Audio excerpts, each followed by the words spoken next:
Saturday night in Nairobi, and it's not what you think. So, if you expected to see a video of the nightlife here, it's not.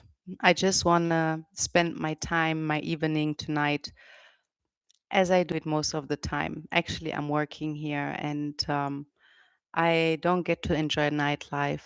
And it's not because there is not good places to go to or great places to party at, but just first of all, I don't enjoy going out so much. And secondly, the struggle is real.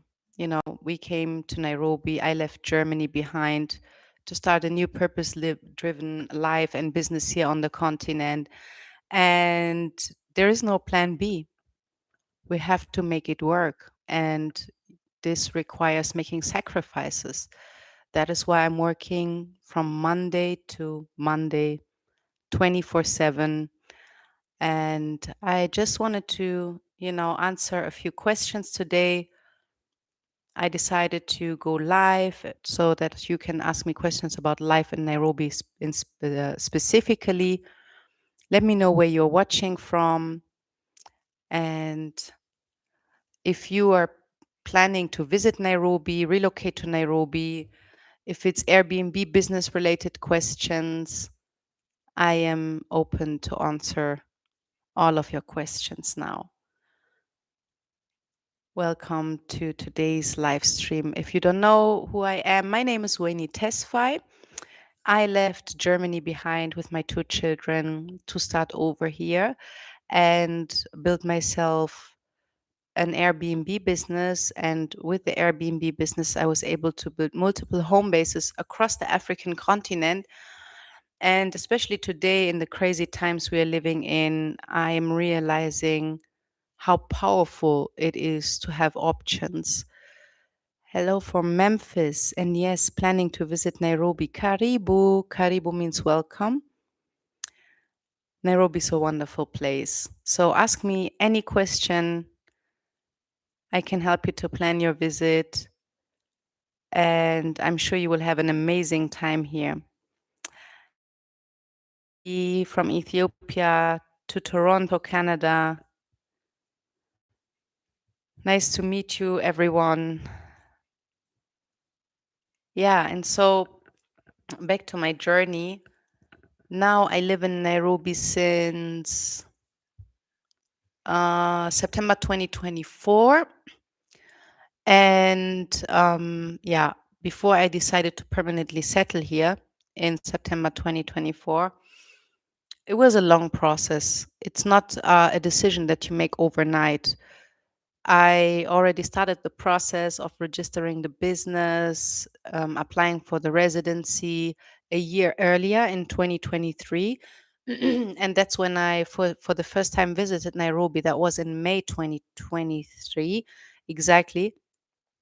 So I landed in Nairobi for the first time, left the airport, smelled the air. I don't know, I cannot explain this feeling, but I instantly felt home. I don't know if it is because the climate, the air reminded me so much on Addis Ababa. I used to live 2 years in Addis Ababa, Ethiopia. Loved my time there. So this could be a reason, but of course, I didn't want to, make an emotional decision, but informed decision. So I didn't let, this first impression guide me, but I did a couple of trips before I finally settled. And I also looked at 7 different countries as an alternative to evaluate what the best place would be for me and my kids to settle. Hello, everyone from Dominica. Greetings. Greetings to Florida. Thank you so much. You're so kind, everyone. Hi, Olani from Nigeria. Export business to the USA and Canada. I want to relocate to Kenya from Nigeria. Are there opportunities there? Of course, there are plenty of opportunities, but you need to be specific. So maybe we should reframe the question, right? instead of asking what opportunities are there generally, not just in Kenya, but on the African continent in general, um, the best thing that you can do, find a solution to a problem. So if we reframe the question, we would ask, what problems do exist there that people would pay for the solution, if that makes sense.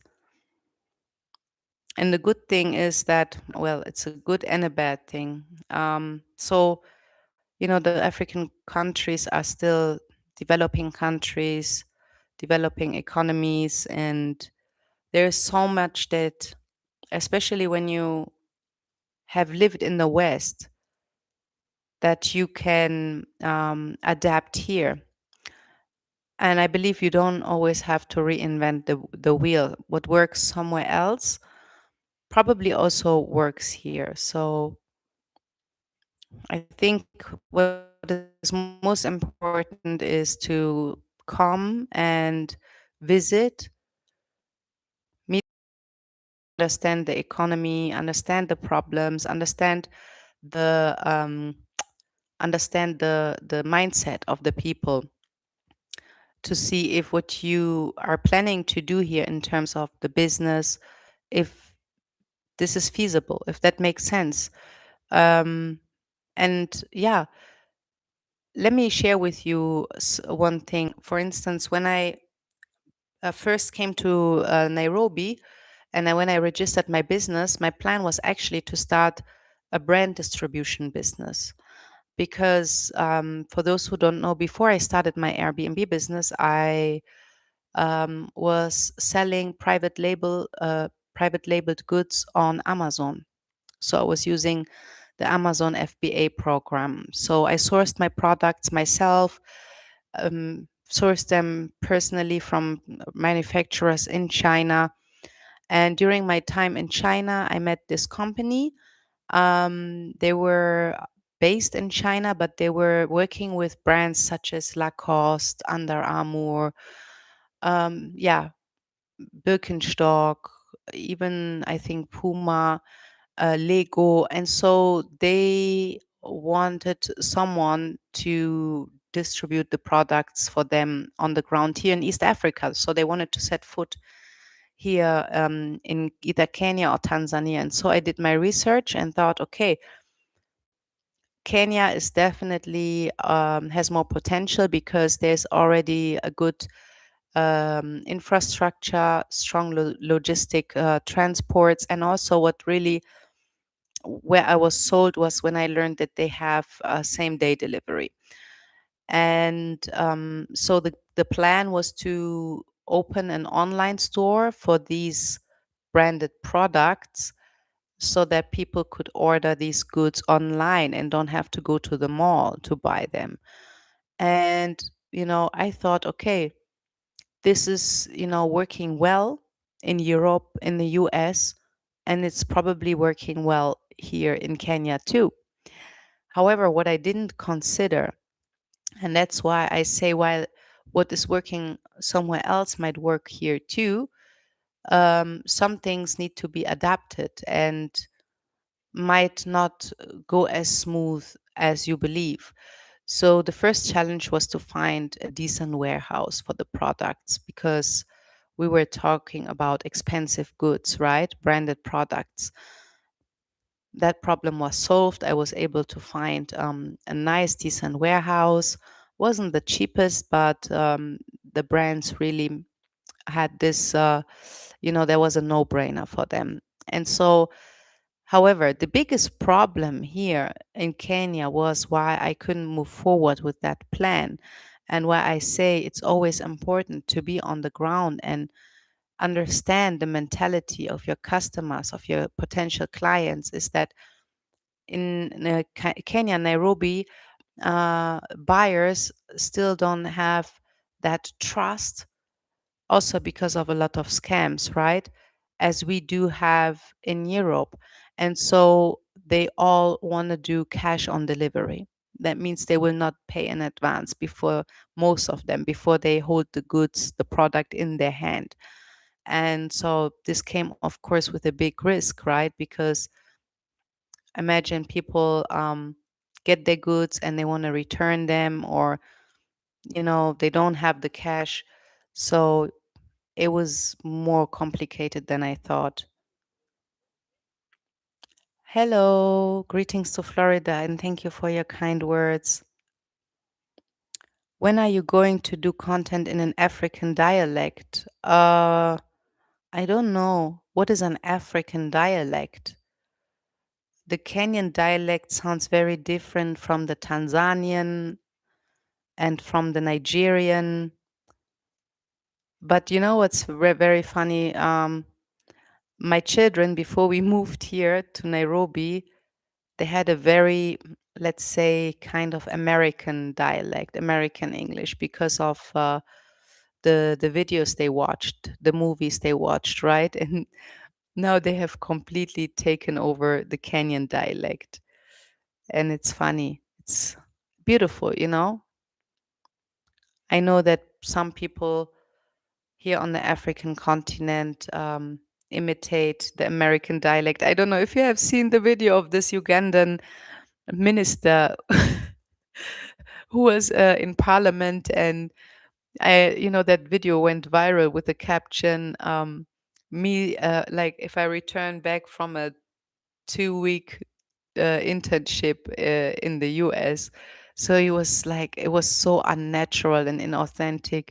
He was speaking in this like American English accent. And you could see he did that too because he, I don't know, wanted to be special or something. But yeah, I just watched the video and I was waiting for the intervention. And then this minister, the lady, she was tired of that nonsense. She said, nobody understand what you're saying. What kind of nonsense is this? Yeah, so I don't know what you mean by that. Uh, Kama Marekani ni rahisi au ni vigumu kiasi gani kununua ardhi nchini Kenya? What is ardhi again? What do you want to buy? Um, Help me out. My Swahili is nimeanza kusahau Kiswahili, lakini ninasoma kidogo every day. Hello, great content as always with those kids under 10 years. Please advise on the schools in Nairobi, or would you consider homeschooling? Okay, that's a great question. Actually, I'm planning a 2-day online conference that might be interesting for you. Um, I will share more information on this during the coming week on the 28th and 29th this month. It's a 2-day online conference where I'm speaking about raising children in Africa and also about the schooling options. So, about the schools in Nairobi. So, you have, of course, public schools, you have international schools, and then you have boarding schools, and then also homeschooling options. Now, I'm not going to speak about boarding schools because that's no way. I don't like that. I don't think it's a good idea to send your children to boarding school, but to each their own. I know some parents prefer that, but I just need my children home. I mean, I built this life. I built this location independent business. I wanted to have my own business so that I can decide when to work. And because it's so important for me to, when I wake up, I want to see my kids. When my kids come home from school, I want to be here, there for them. And so, yeah, that's not an option for me. However, homeschooling is a very interesting concept here in Kenya because it's not like many people think that you are teaching your children yourself, but there are homeschooling programs where the children get online lessons from Monday to Thursday most of the time. It's you can still choose the curriculum. Most offer the Cambridge curriculum or and an alternative. And so they basically have their teachers, and they attend online classes. For the exams, they need to go to a place here in Nairobi, and it's this office, and the exams are accredited. And then also once a week on Friday, they meet at Impala. I think it's a sports center, something like that. I once heard about that. And they have sports activities. So they also have the option to meet their classmates and other kids in person. And then, you know what I loved about this homeschooling, is that specific one. I don't remember the name because I looked at different ones, the extracurricular activities. Like, for instance, they could sign up for content creation, where they work with, like, or get mentored by Kenyan content creators on how to you know brainstorm ideas, how to write a script, how to set up, your recordings and everything, how to edit the videos, how to monetize your channel. And I think that's a great skill, because I believe content creation is the future, right? Attention is the new currency, and building a personal brand is just so powerful. And so another extracurricular activity that they offered was entrepreneurship, where they learned how to, develop a product, how to market a product, how to pitch a product, write a pitch. And amazing. I love that, So I think homeschooling is a great alternative. And I think the school fees were, depending on how many subjects you choose, the price started at 690 US dollars per term. And that's cheaper than most of the international schools. My children go to an international school, and here there's so much offers. There's so many international schools. It's really like a business, basically. And you really have to know and understand, what their philosophy is. The most expensive one, these elite international schools, aren't always the best. Plus, I have Ethiopian Kenyan friends, and when I ask them which is the best international school, which school can you recommend, they will tell me that most of them, those super expensive one, are sometimes overrated. Because and they were living proof, because I know so many super successful, wealthy entrepreneurs, business people who have their own company. And guess where they went to school? To a local public school. Okay. However, that was not an option for me, because if you send your child to a public school, then the lessons, they will be in Swahili, in the local language. And if your children don't fluently speak the local language, it will be very difficult for your kids to follow and, stay focused. So, yeah, that is maybe briefly what I can say about that. International schools aren't cheap here. Think of paying a minimum 300 to 500 US dollars per month and per child.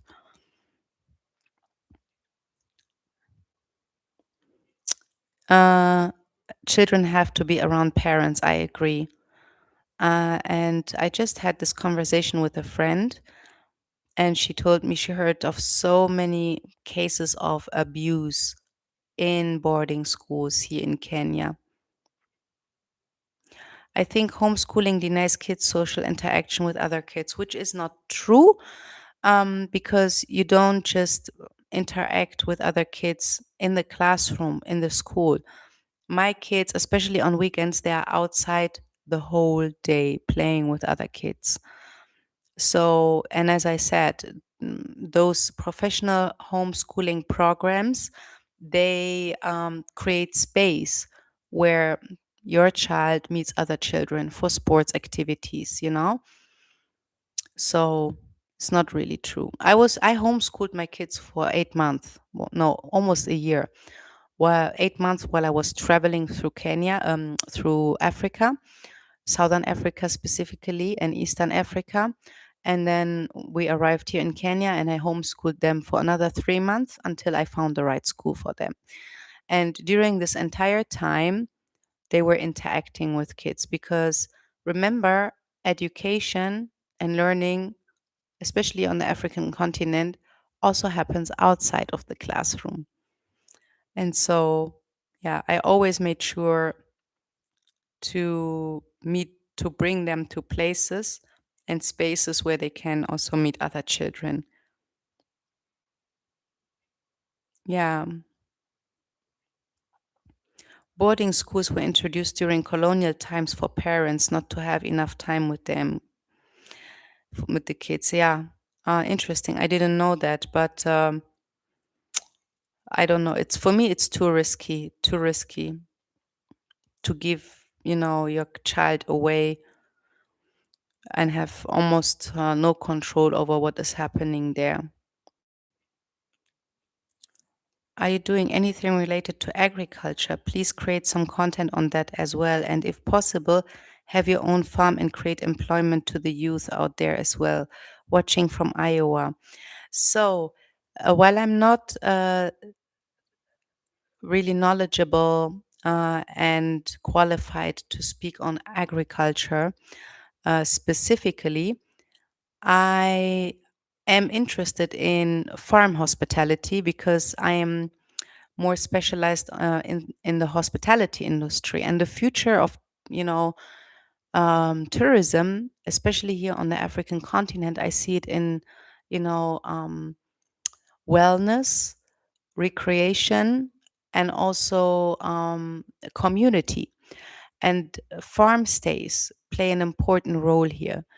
Now, as you know, I run Airbnbs across East Africa, and I'm a big fan of the rental arbitrage business model.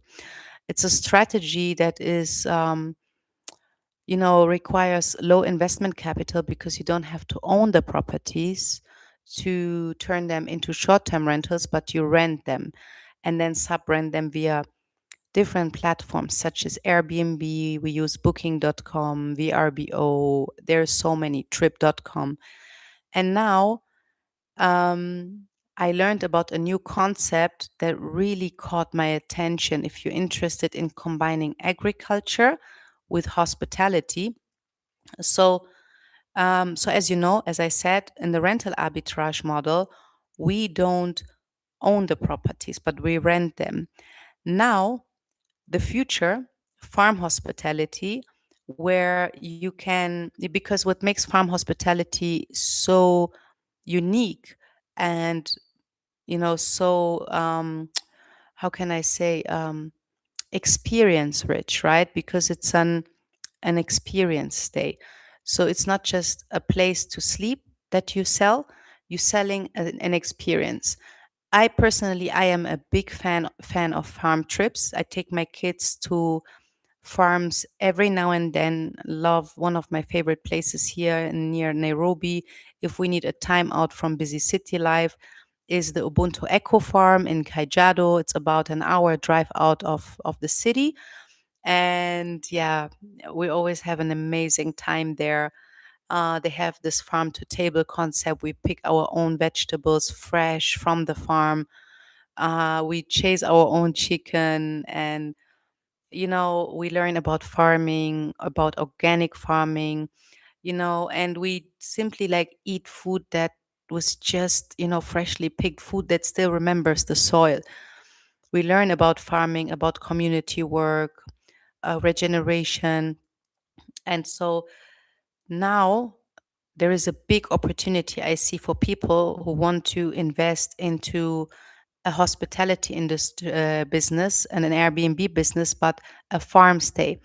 And it's a concept that they are already doing in the US. I learned about that and I thought this could be so beneficial here on the African continent because there are many farms here that are struggling. As you know, many farmers are struggling, right?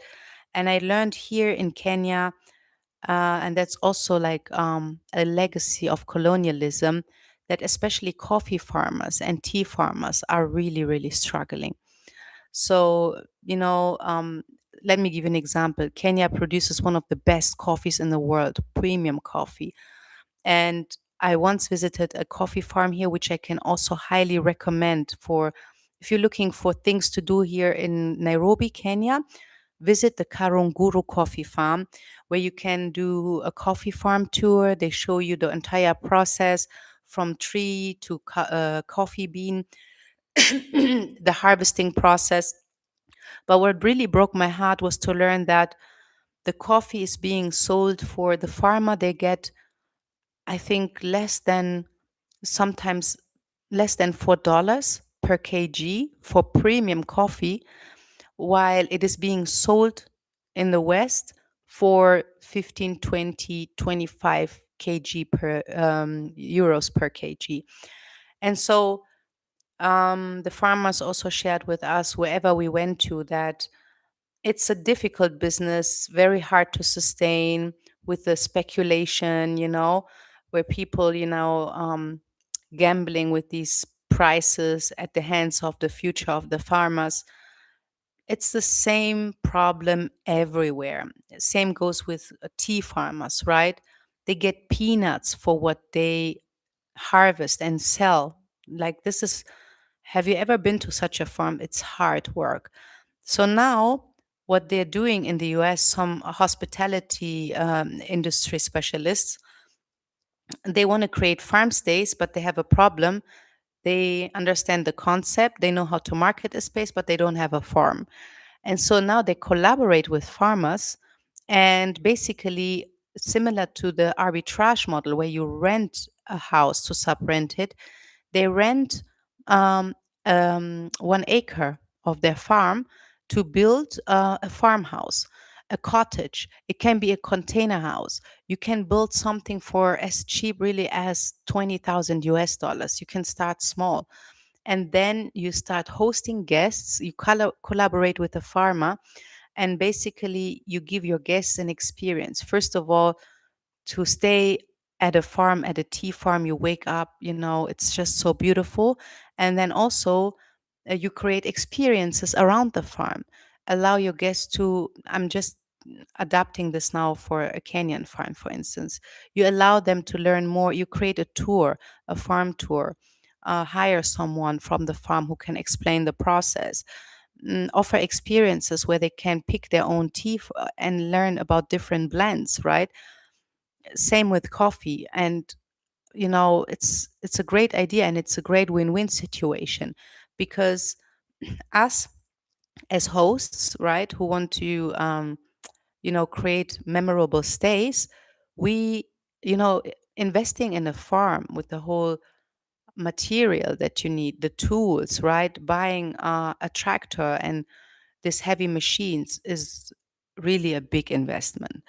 And so, yeah, it's so difficult also. And it takes time until you build such a farm, right? Until you can harvest. And the farmer, on the other hand, has the challenge that he's not making enough money. There's so many farmers who are giving up that business and selling their farms. And so it's a win-win, because the farmer, from renting out, from leasing out a partial of his plot, is more profitable than from what that farmer could, earn from that parcel of land. And for you as the investor, it's also profitable because you're creating a unique, memorable stay, and you can charge 150, 200 US dollars per person per night. So yeah, that's all I can say towards agriculture now. But I know for sure that it's an industry that will be leading in the future, because people need food. I mean, just look at what the rich people are doing. They're investing into agriculture and export businesses. Exactly, there's more than one place to socialize. I would prefer public school. Yeah, I mean, it's a matter of preference. Of course, as I said, if your child speaks the local language, um, then okay. However, with public schools, I think you need to be very careful, also understand, what are their teaching methods, their philosophies, because I know from experience that I have a school project in Ethiopia. It's a local public school. Sometimes the teaching methods are not good. Like, for instance, sometimes they still beat children. They sometimes still shame children publicly. Children get heavily punished for making mistakes. And I'm now very, very mindful about that. So when I choose a good school, I don't look at the curriculum. I don't look at, the subjects. It's not my main priority because I know most of it they won't need it in the future. What I really pay attention to is how do how do teachers deal with mistakes? Are children being punished for mistakes? Are they being shamed, humiliated publicly to teach a lesson, right? Um, or are they being coached and mentored? Because what I learned is that when children grow up in an environment where they are being punished for mistakes, where they are being shamed for trying, for trying something and failing, they will develop a pattern of later in adult life that they have extreme fear of failure because their nervous system has learned during childhood that making mistakes comes with punishment, comes with pain. And guess what that causes? The fear to step out of your comfort zone, the fear to try out new things, the fear to start your own business because they grew up being punished for mistakes.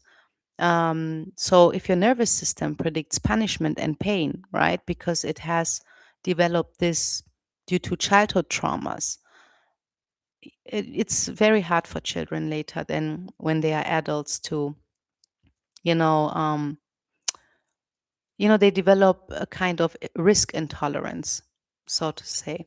So I really look for um, the right methods, approaches on encouraging children to dare, encouraging children to try, to fail, because failure is something good and not being punished for it. And that unfortunately, in some public schools, you are punished heavily, you know, sometimes beaten. By the way, also in terms of international school, I found out there is an international school that has a Pan-African approach. And I have a meeting with them the coming week to learn more about what that actually means, what makes their school Pan-African, because I'm very interested in that program. And one time you have given us about safari analysis. Oh, yeah. Like when it comes to safari, I would always make sure it is, you know, um, when it comes to tour operators. So me personally, I only book my tours, safari tours with local tour operators to make sure the money stays in the community. And yeah, I mean, this is such a big topic, safari. I could focus on that, but this whole concept of conservation, is just yeah, we have to look at this very critical because it is often framed as if humans, Africans, are a threat to wildlife when they lived with wildlife for centuries. Guess who was harmful to wildlife? It was the colonizers who, enjoyed game hunting, as they call it, killing precious animals such as elephants, lions, um, just for fun. And so, from what I learned, is they shot and killed so many animals that they were getting more rare, almost difficult to spot. So they almost went extinct because of game hunting safaris, which was a sport of like a hobby for the colonizers, right? For the rich colonizers. And so then they thought, when they noticed, okay, we're killing a lot of animals, now we have to establish national parks to protect the few that we still have left here. And now they frame it as if the Maasai are a threat to wildlife, and they build conservation parks. It's really, really, really a dirty, dirty thing, actually, when you look deeper into it. That's why, yeah, before going on safari, it makes sense to understand the history of that. Mm, I imagine that African food is 1 million times better than American food. Absolutely. I think I will never understand because I've been to the US twice, but I spent most of the time with my Ethiopian family. We didn't eat out as much. But just 3 months ago, I welcomed a couple from Tennessee, African Americans, who came to visit the continent for the first time, members of my private Homebase Africa community, who came to Nairobi and then visited Zanzibar and Rwanda to, um, it was a scouting trip to see where they where they could settle basically. And they said the food tastes like real food. And the things they shared with me, I couldn't even believe that. Like when they saw the chicken in the supermarket and told me how the chicken in their supermarkets look like, completely different, and that it tastes different. I hear all kinds of stories. I heard also that they now allowed lab meat into the supermarkets. So lab, like artificial meat. And what's funny to me? What's funny to me is that people are so scared that when they think of moving to the African continent, they think of, oh wow, what if I get sick? I also often get this question in Europe, where of course definitely the situation when it comes to food is much better than in the US, but still it's not as fresh as it's here, right? Even though Europe has more stricter regulations, but also there the food makes you sick. I believe I experienced this firsthand. I was suffering from psoriasis. The moment I arrived on the African continent, it disappeared. And um, so people, I find it funny when they tell me, what if I get sick and I don't get the health care that I need? Are there good hospitals? Now, the thing is, you will eat so healthy here on the African continent that your immune system gets stronger. You're not constantly exhausted and stressed, and just you will eat more fruits, nutrition, vitamins, that you are it's like the 2 years that I'm here, I almost never got sick. Like maybe one time a flu, but nothing serious, right? Whereby in Europe, I was every 4 or 5 months you catch a flu, heavy flu, and then it knocks you out, right?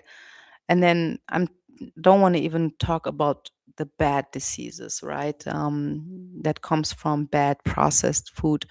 So you shouldn't worry about if you get the right health care, right? Just make sure you have a good insurance and eat healthy here. And chances that you get sick as you would if you continue eating that, I don't know, the thing that you call food, then you will be fine. Um, but the food here is the best. Yes, Kelly's from America is doing that in Naivasha, Kenya. Oh, I love that woman. I really love that woman. And she's a role model, I believe. She's one of the few R&B stars, celebrities from the US that I highly respect. And yeah, I love to follow her journey. Thank you so much for your kind words, Ipsa. Greetings to Boston. Thank you. I'm happy I invested in better audio and camera equipment. Thanks for the feedback. I'm coming to Nairobi next week. I'm so excited. Wow. And you're lucky. I think now the rain stopped. The floods are gone. The sun is shining. It rained a little bit today for the first time since a week, but I just love the weather here and I'm sure you will enjoy. Make sure if you visit Nairobi, my favorite places are I love Unseen Nairobi in Kilimani. It's a rooftop bar and a cinema. And I like to go there to watch movies once in a while because they show amazing movies from filmmakers here in Africa. I took my mom into one day to the screening of the movie Khartoum about the crisis in Sudan, and once in a while they even invite the directors for a Q&A. And that day, if you have seen the movie Khartoum, the two young boys, they were there, and it was just an unforgettable night. So yeah, Unseen Nairobi is one of my favorite places. And then, of course, um, what else can you do? I like the Karura forest, and it's just a beautiful forest that has a waterfall. Nairobi is so green. I mean, which capital, which city has a waterfall in the middle of the city? And it's a great place just to have a walk and enjoy nature. Yeah, so many nice places to visit and see here. Thank you, everyone. Do you have a wellness spa recommendation in Nairobi? So I have to be honest, I only did a wellness day once, and I will never forget that. That was in November 2023. I had a stopover in Nairobi after a 2 week work trip to Zanzibar. I had to renovate.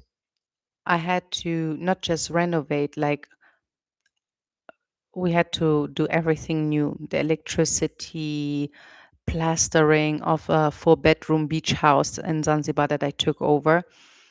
And so I went there for 2 weeks to renovate it, to furnish it, to get it, up and running for the first guests. And I only had 2 weeks. So I didn't sleep for 2 weeks straight. That's life when you start a business while living abroad. And yeah, it's a marathon, and sometimes you have to go through it. The good thing is it's not an indefinite struggle. So 2 weeks I worked my ass off and I finalized everything successfully. And then on my flight back to Germany, I had a 48-hour stopover in Nairobi. And I was so exhausted, tired on my knees. I will never forget the pain. I had a full spa day at the Mövenpick hotel. I can really recommend it. They have a sauna, they have a massage spa, everything, swimming pool. It was amazing. Great food in the restaurant. I can highly recommend. Um,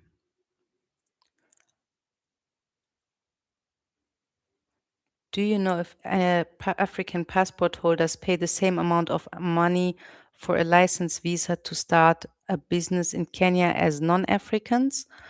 Um, so if you are a citizen of one of the Eastern African community states, right? So we have one member inside our community. He is from Burundi, and he basically he didn't need a visa, so he doesn't need a residence permit, I think, or if so. So my lawyer handled everything for him. It was much cheaper, insane what he had paid compared to what we had to pay. Registering a company, everything was much cheaper. So you don't have to pay the same amount. But it's not about being African or non-African. It's about whether you are a Kenyan or a member of the Eastern African community that includes Rwanda, Burundi, Uganda, and also Tanzania, or not. So it's definitely, yeah, easier. How do you came across the business of Airbnb? Do you think Airbnb business worked for me in Addis in Ethiopia? So the first question, how I came across the Airbnb business is so yeah, the Airbnb business has been popular in Germany and also Southeast Asia, Dubai, America. It was growing there. However, I saw the opportunity in the Airbnb business to use it to build multiple home bases across the continent. So basically, if you have a place that you love to visit, that you love to return to, it makes sense, even if, especially if you have some kind of commitment in that place, to build a home base. Basically, that you feel home, that you check into your own home when you arrive there and don't pay expensive, like much money for a hotel, right? And so I learned that you could use the Airbnb as a platform to list your property and subrent it when you don't use that property yourself.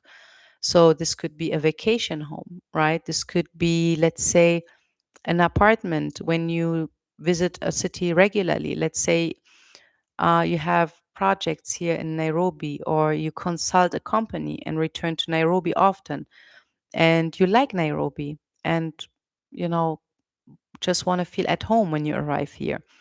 You could, rent a property via Airbnb or buy a property and then,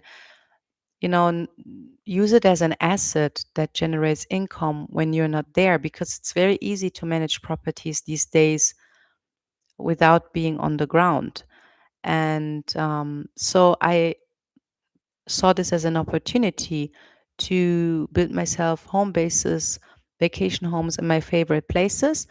And in the case of Ethiopia, I used it to afford living in one of the most expensive areas in Addis Ababa by subrenting units, vacant units in the house.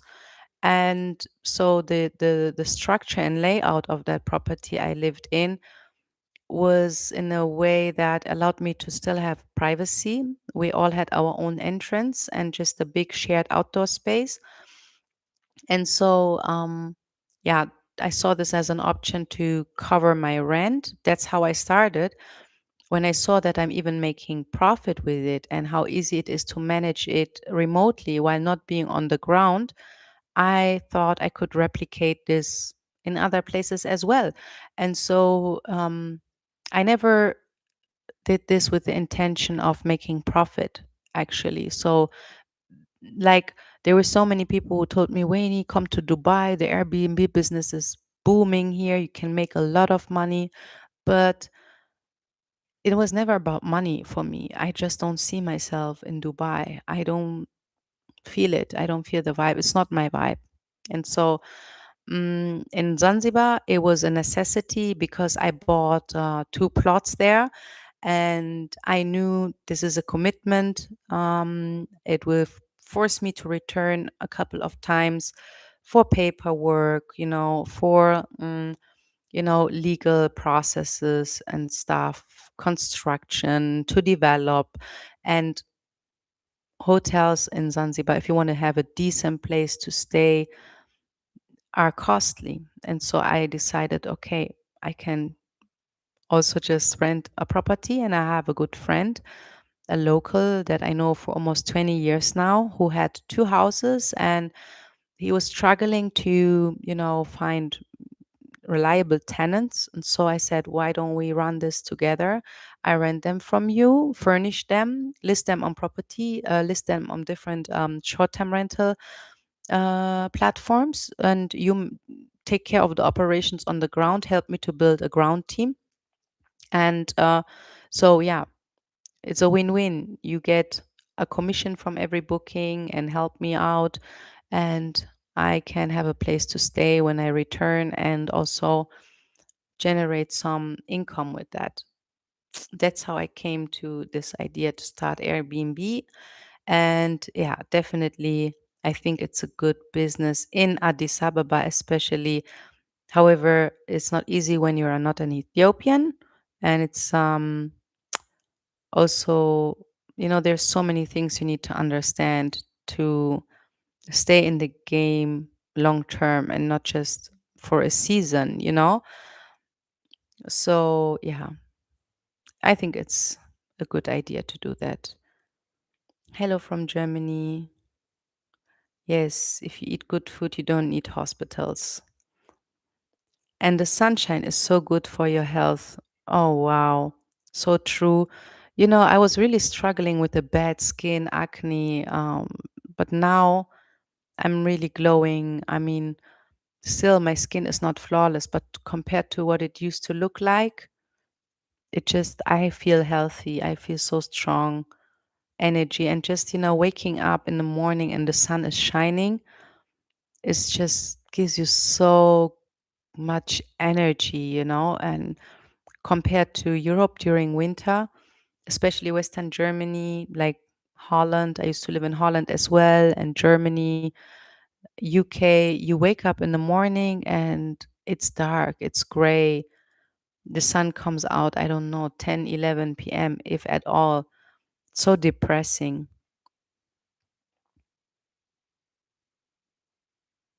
I'm retiring soon from USA after 28 years working for a company. Want to do something. Yes, it's never too late to start over. Wishing you best of luck.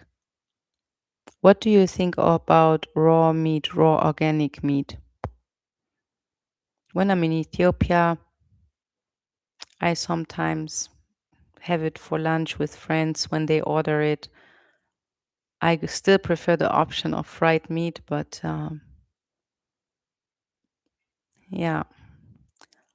Hi, Mary. Thank you for your kind words.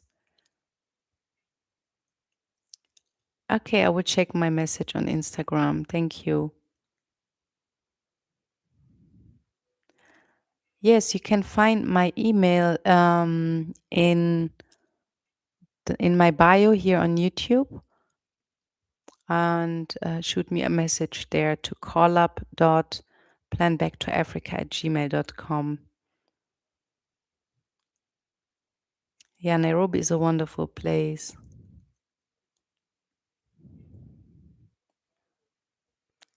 So,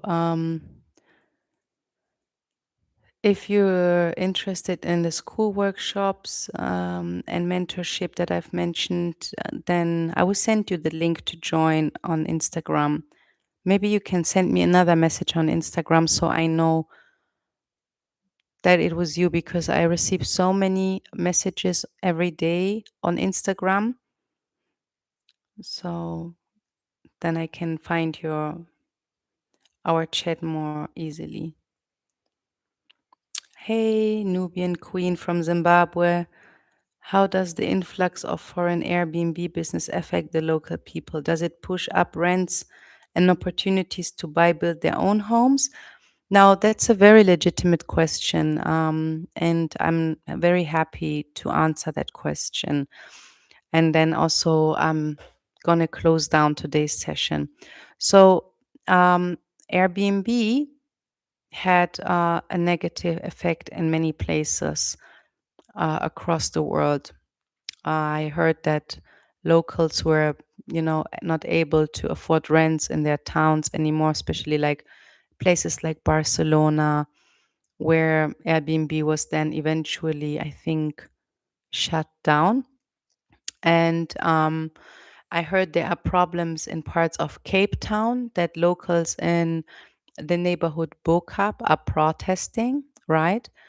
However, you cannot just as I'm just sharing my own experience. The Airbnb business can have positive effects and can have negative effects for the locals. Now, from let me share my experience from the island of Zanzibar. A much more negative effect on locals is the beachfront resorts. They buy up huge plots of lands from the locals, and then they cut off the local people, especially the fishermen, from accessing the ocean. So they have to, you know, take long distances to walk and reach the ocean to go for fishing. Now, the Airbnb business, on the other hand, right, has kind of democratized the hospitality industry, at least in the case of Zanzibar. Because before in Zanzibar, offering stays was mostly reserved to big foreign investors.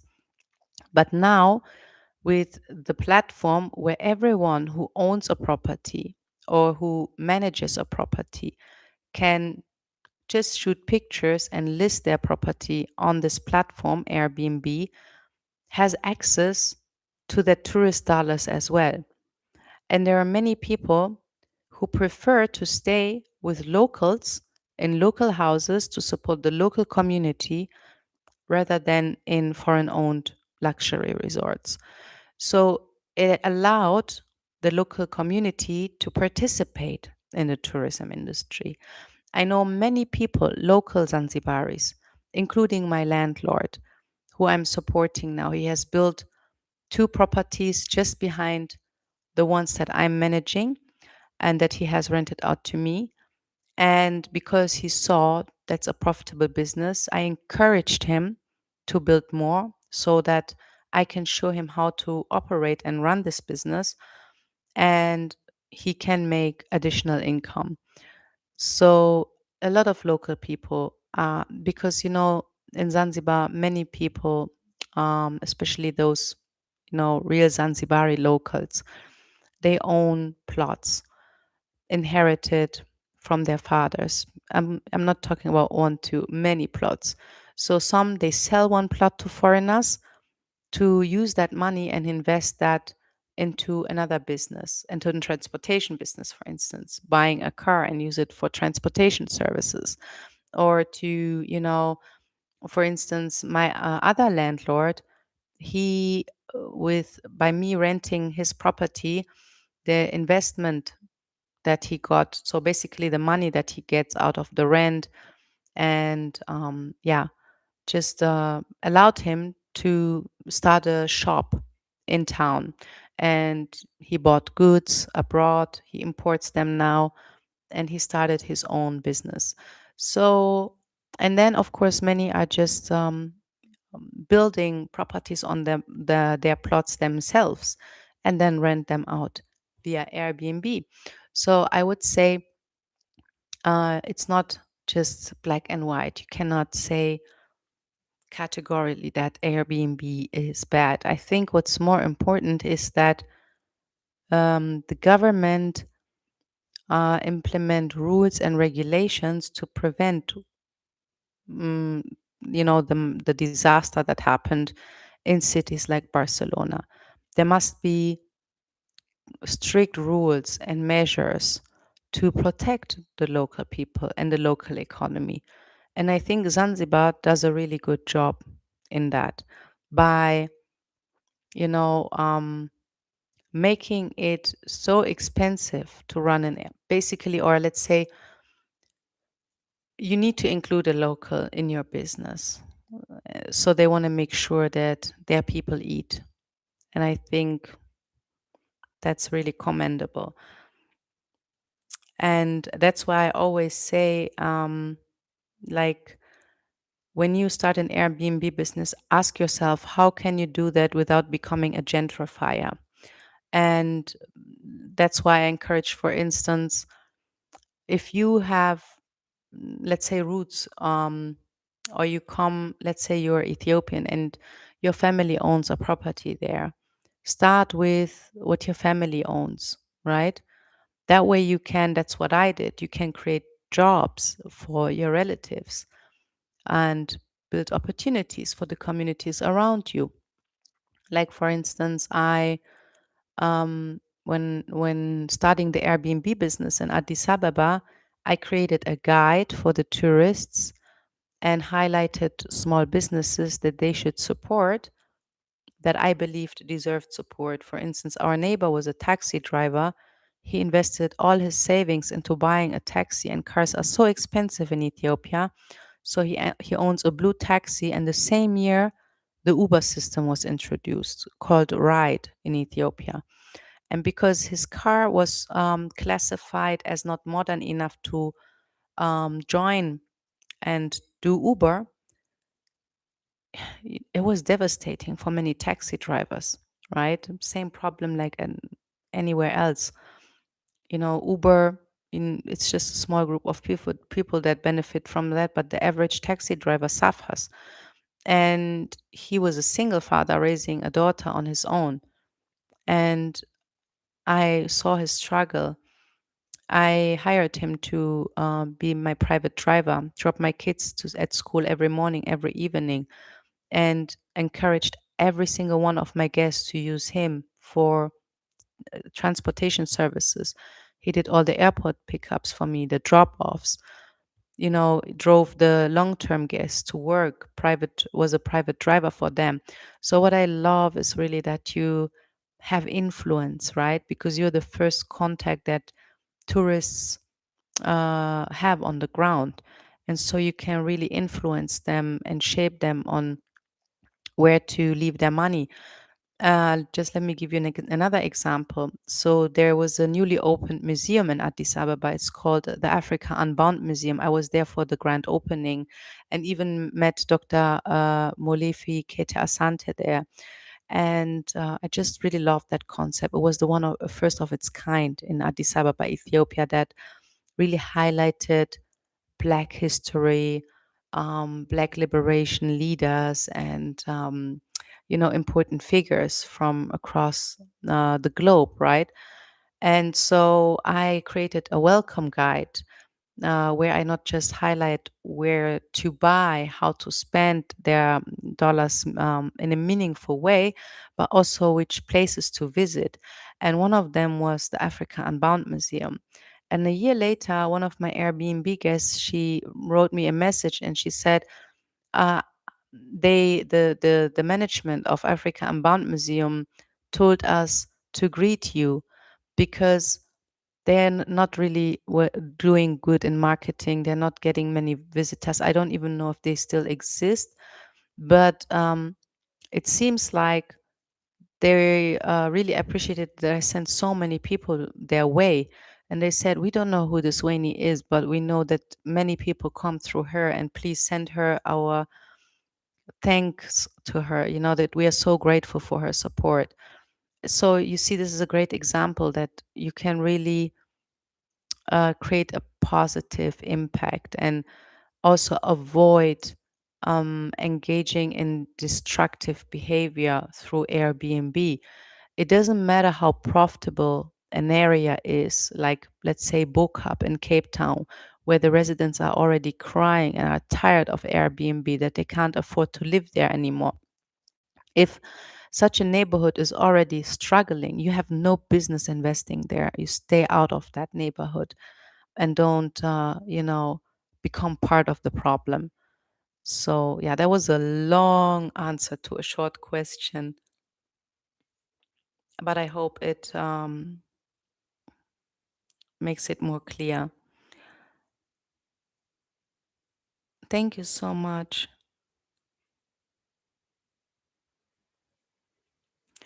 Thank you for answering. Good to know locals are involved. Isn't there a land that is like tribal trust land belonging to the state and not for sale, thereby protecting certain amounts of land? It's everywhere, it's the case. There is certain land that is strictly reserved for agriculture and strictly reserved for development projects, basically. So that's it. Thank you so much for joining today's live call. I hope you enjoyed. And if you have any more questions, let me know in the comments. So, this is basically what a Saturday night looks like for me. very boring. Don't get deceived by social media. It all looks so exciting, right? But I mean, my life is exciting by the things that I'm doing, the community that I'm building, and how my life is evolving, feeling like really having a positive impact on the communities I serve and that I live in. But other than that, my life is very boring. But I still enjoy that. All right. Thank you so much.